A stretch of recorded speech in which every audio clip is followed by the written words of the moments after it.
ಎಲ್ರಿಗೂ ನಮಸ್ಕಾರ. ಸೇರಿದಂಥ ಭಕ್ತಾದಿಗಳೇ,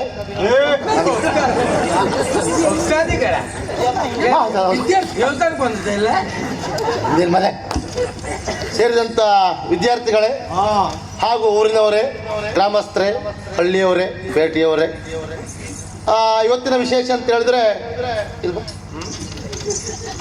ಇವರಿದ್ರೆ ಇವತ್ತು ಮತ್ತೆ ಅಂತ ಹೇಳಿದ್ರೆ ಎಂತ ಮಾಡಿದ್ರೆ ಗೊತ್ತಿಲ್ಲ. ಕೆಲಸ ಮಾಡುವ ಅವರು ಬಿಟ್ಟು ಮುಂದೆ ಮಾಡೋಲ್ಲ. ಯಾವ ವಿಷಯದ ಬಗ್ಗೆ ಹೇಳ್ತೇನೆ ಹೇಳ್ತೇನೆ ಮುಗಿದು. ಹಾಗಾಗಿ ಬಂದಿರುವಂಥ ಎಲ್ಲರಿಗೂ ಅಭಿನಂದನೆ ಹೇಳಲೇಬೇಕು. ಸೇರಿದಂಥ ಮಹಾಜನತೆಯೇ, ಬಹುಶಃ ಈ ನಮ್ಮ ಗುರುಮಠದಲ್ಲಿ ಬಹುಶಃ ಇಂಥ ಒಂದು ಕಾರ್ಯಕ್ರಮ ಭವಿಷ್ಯದಲ್ಲೇ ಬೆಳಕು ಮಾಡ್ತೀಯ ಹೇಳ್ತೆ ನೀನು. ಹಾಗಾಗಿ ಇಂಥ ಒಂದು ಕಾರ್ಯಕ್ರಮವನ್ನು ನಮ್ಮ ಗುರುಗಳು ಇಟ್ಕೊಂಡಿದ್ದಾರೆ.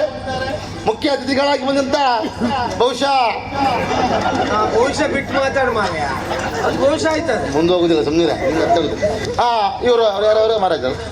ಮಹಾರಾಜರು ಬಂದಿದ್ದಾರೆ. ಮಹಾರಾಜರಿಗೆ ಪ್ರಥಮವಾಗಿ ಸ್ವಾಗತ. ಹೂ ಇತ್ತಲ್ಲ, ಇದ್ದಂಗಿತ್ತಪ್ಪ, ನೋಡ್ಬೇಕು. ಶಾಲಿತ್ತ ಶಾಲೆ ತರಲಿಲ್ಲ ಮಾರ್ಯ, ಅಲ್ಲೇ ಬಿಟ್ಟು ಬಂದ. ನೀ ಅಂತ ಹೆಣೋರ್ಕಿದ್ದ ಮತ್ತಿಲ್ಲ ನೀ ಅಂತ ಮೊದಲು ಹೇಳುದಲ್ಲ. ಬಂದಂಥ ಮಹಾರಾಜರಿಗೆ ನಮ್ಮ ಗುರುಮಠದ ವತಿಯಿಂದ ಸ್ವಾಗತ, ಸುಸ್ವಾಗತ. ಹಾಗೆ ಹೋಗುತ್ತೆ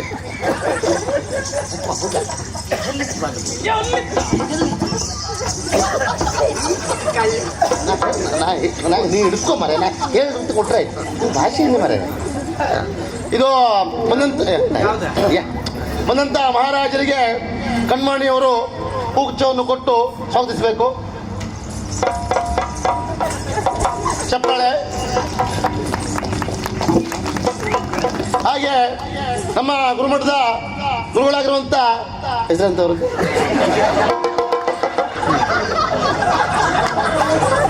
ಯಾವ್ದಾದ್ರು ಒಂದು ಹೇಳ.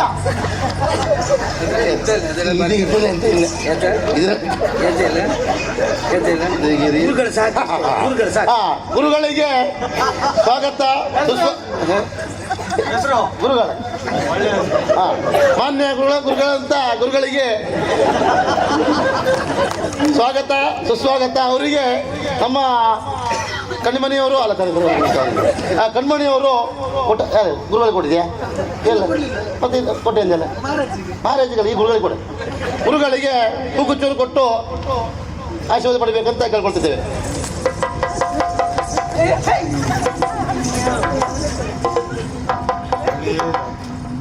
ಇಲ್ವಾ? ನೀ ಎಂತ ಕೊಟ್ಟದ? ಯಾವ ಲೆಕ್ಕದಲ್ಲಿ ಕೊಟ್ಟೆ ಹೇಳ? ಗುರು ನೀ ಹೀಗೆ ಮಾಡೋದು ಬಿಟ್ಟ ಹೀಗೆ ಮಾಡಿ ಅರ್ಥ ಎಂತ? ನಮಸ್ಕಾರ ಮಾಡುವಂತ ನಮಸ್ಕಾರ ಮಾಡೋದಲ್ಲ, ನೀ ಬೇರೆ ಅಂತ ಅಲರ್ಟ್ ಮಾಡಿ ಕೊಡ್ತಾ ಇದ್ದೆ. ಹಾಗೆ ಬಂದಂತ ವಿದ್ಯಾರ್ಥಿ ನರಗುಂದಿಂದ ಅಂತ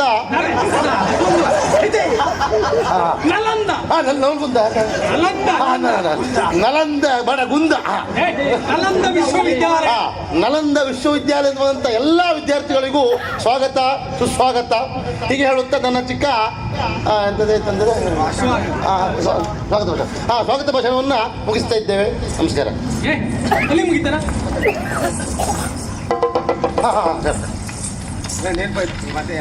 ಇನ್ನು ಮುಂದೆ ಪ್ರಾರ್ಥನೆ ಮಾಡುವವರು ಕಾಂತ ಅವರು.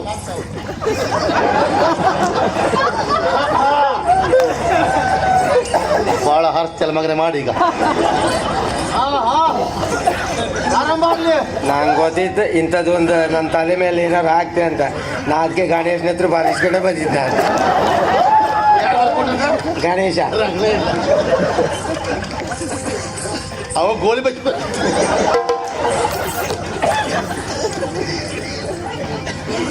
ಒಂದೀಪೆ ನೀನಕ್ಕೆ ಗಣನಾಥನ್, ಒಂದೀಪೆ ನಿನಗೆ ಗಣನಾಥ. ಒಂದೀಪೆ ಅಂದಿಲ್ಲ, ಗೊತ್ತೇ ಬಿಟ್ಟಲ್ಲ. ಒಂದೀಪೆ ನಿನಗೆ ನೀ ಹೇಳ. ಮೊದಲು ಒಂದೀಪೆ ನೀನ ನಿನಗೆ ಗಣನಾಥ ಹಾದಿಯಲ್ಲಿ ನಿನ್ನ ಪಾದ ಹಾದಿಯಲ್ಲಿ ಬರುವ ನಿನ್ನ ನೆನಪಾಗಿ ಹಿಡ್ಕ ಬಂದೆ ಅಂದ. ಹಾದಿಯಲ್ಲಿ ನಿನ್ನ ಪಾದ ಪೂಜಿಸಿ ಜಮರಾಯ ಸಾಧಿಸಿದ ರಾಜ್ಯವ ಗಣನಾಥ ಗಣನಾಥ ಒಂದಿಪೆ ನಿನಗೆ ಗಣನಾಥ.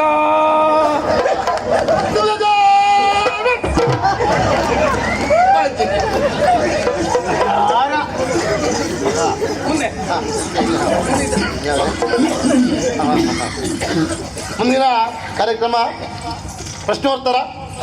ಭಾಗವಹಿಸುವವರು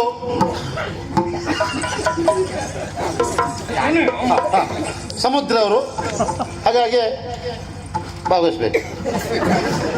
ಅವನು ಚೆಂಚ್ಕೊಂಡ್ಲಿದ್ದ ಸಿದ್ಧರಾಗಿದ್ದಾರೆ, ಯಾರೂ ಪ್ರಶ್ನಿಸಬಹುದು. ಯಾರು ಮಾಡ್ಬೋದು?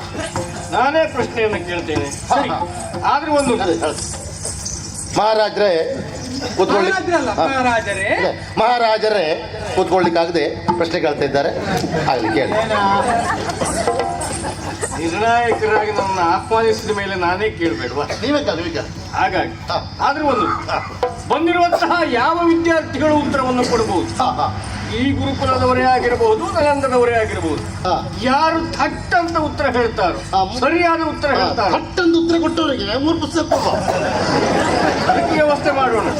ಕೇವಲ ಪುಸ್ತಕ ಮಾತ್ರ ಅಲ್ಲ, ಉಡುಗೊರೆ ಉಂಟು.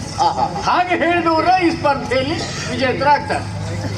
ಮೊದಲನೇ ಪ್ರಶ್ನೆ, ಯಕ್ಷಗಾನ ಅಂದ್ರೆ ಏನು?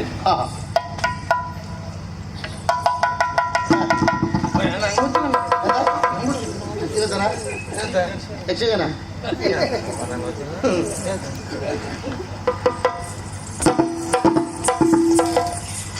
ಯಕ್ಷಗಾನವೆಂದರೆ ಸರ್ವಾಂಗೀಣ ಸುಂದರವಾದಂತಹ ಒಂದು ಕಲೆ. ಗಾನ, ನಾಟ್ಯ,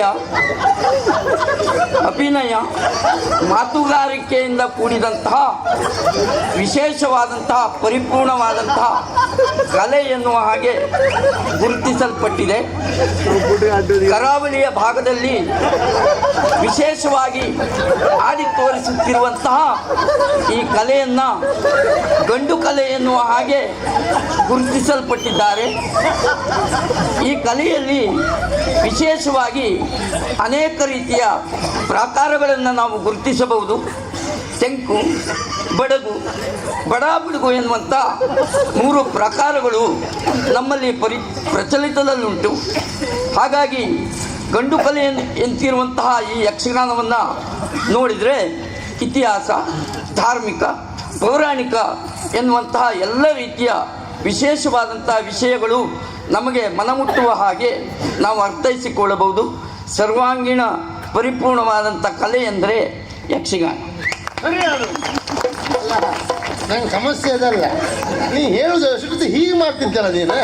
ನಂಗೆ ಏನೋ ಸಮಸ್ಯೆ ಸಮಸ್ಯೆ ಕೈಯಲ್ಲಿದ್ದು ನೋಡಿದ್ಯಾ ನೀನು? ಹೇಗೆ ಹೇಳಿದ್ರು ಅನ್ನುವುದಕ್ಕಿಂತ ಏನು ಹೇಳಿದ್ದಾರೆ ಅನ್ನೋದು ಮುಖ್ಯ. ಸರಿಯಾಗಿ ಹೇಳಿ. ಸರಿಯಾದ ಉತ್ತರ. ಈ ಮುಂದೆ ಎರಡನೇ ಪ್ರಶ್ನೆ, ಮುಂದೆ ಬದುಕಿನ ಮೌಲ್ಯಗಳನ್ನು ತಿಳಿಸುವಂತಹ ಪುರಾಣ ಕಾವ್ಯಗಳು ಹಲವು ಇರಬಹುದು. ಮುಂದೆ ಆದ್ರೆ ಪ್ರಶ್ನೆ, ಮುಂದೆ ಅವುಗಳಲ್ಲಿ ಪಂಚಮ ವೇದ ಎಂಬುದಾಗಿ ಕರೆಸಿಕೊಂಡಿರುವಂತಹ ಮಹಾಕಾವ್ಯ ಯಾವುದು? ಪಂಚಮ ವೇದ ಪ್ರಸಂಗ ಅದು ಇಲ್ಲ. ಇದಕ್ಕೂ ಸಮುದ್ರ ಅವರೇ ಉತ್ತರಿಸಬೇಕಂತ ಅನ್ಕೊಂಡಿದ್ದೆ. ಬದುಕಿನ ಮೌಲ್ಯಗಳನ್ನು ಸಾರುವಂತಹ ಅನೇಕ ರೀತಿಯ ಕೃತಿಗಳನ್ನು ನಾವು ವಿಶೇಷವಾಗಿ ಕಂಡಿದ್ದೇವೆ.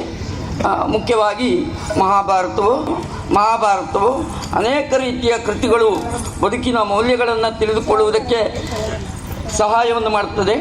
ಆದರೆ ವಿಶೇಷವಾಗಿ ಮಹಾಭಾರತ ಎನ್ನುವಂಥದ್ದು ಬದುಕಿನ ಮೌಲ್ಯವನ್ನು ಎತ್ತಿ ಹಿಡಿಯುವಂತಹ ಪುರಾಣ ವಿಶೇಷವಾದಂತಹ ಕಥನವಾಗಿದೆ. ಮಹಾಭಾರತ ಈ ಕೇಳಿದ ಪ್ರಶ್ನೆಗೆ ಉತ್ತರ. ಸರಿಯಾದ ಉತ್ತರ. ಮುಂದಿನ ಪ್ರಶ್ನೆ ಉಂಟು. ತಾಯಿ ಎಂದರೆ ಯಾರು? ಅದರಲ್ಲಿಯೂ ಎರಡನೇ ತಾಯಿ ಎಂದರೆ ಯಾರು? ತಾಯಿ ಅಂತ ಹೇಳಿದ್ರೆ ಅಪ್ಪಯ್ಯ ಮೊದಲು ಮದುವೆ ಆಗಿರೋಳು. ಎರಡನೇ ತಾಯಿ ಅಂದ್ರೆ ಅಪ್ಪ ಇಟ್ಕೊಂಡು ಅಲ್ಲ ಮತ್ತೆ ಎಂತ ಹೇಳೋದು. ಎರಡನೇ ತಾಯಿ ಅಂದ್ರೆ ತಾಯ್ತನಕ್ಕೆ ಇರುವಂತಹ ಮೌಲ್ಯದಲ್ಲಿ ಎರಡನೇ ತಾಯಿ ಎನಿಸಿಕೊಳ್ಳುವವರು ಯಾರು? ಇದಕ್ಕೆ ಉತ್ತರ ಸಮುದ್ರ ಕೊಡಬೇಕು. ತಾಯಿ ಎಂದರೆ ಭೂಮಿಯಲ್ಲಿ ಓಡಾಡುವಂತಹ ದೇವತೆ ಎನ್ನುವ ಹಾಗೆ ಎಲ್ಲರೂ ನಾವು ತಿಳಿದಿದ್ದೇವೆ. ಪ್ರತಿಯೊಂದು ಮಕ್ಕಳು ಕೂಡ ಪ್ರಪಂಚದ ಬೆಳಕನ್ನು ಕಾಣುವುದಕ್ಕೆ ಮೂಲ ಕಾರಣೀಕರ್ತಳೆ ತಾಯಿ. ಅದರಲ್ಲಿಯೂ ವಿಶೇಷವಾಗಿ ಎರಡನೇ ತಾಯಿ ಅಂತ ಕರೆಸಿಕೊಳ್ಳುವವಳು ಹೆತ್ತವಳಲ್ಲದೆ ಹಾಲನ್ನು ಉಣಿಸುವವಳು ಎರಡನೇ ತಾಯಿ. ಈ ಪ್ರಶ್ನೆಗೆ ಉತ್ತರ ಇದೆ. ಸರಿಯಾದ ಉತ್ತರ. ಯಾಕೆ? ಪ್ರಪಂಚ ಮುಖದಲ್ಲಿ ಹೆತ್ತಾಕಿಯೇ ಹಾಲಿಡಿಸುವುದು ಕ್ರಮ. ಆದರೆ ಕಥೆಯಲ್ಲಿ ನಾವು ಕೇಳಿದ್ದೇವೆ, ಕರ್ಣನನ್ನು ಎತ್ತಿಕೊಂಡಂತಹ ರಾಧೆ, ಅವಳಿಗೆ ಮೊದಲು ಮಕ್ಕಳು ಇರಲಿಲ್ಲ.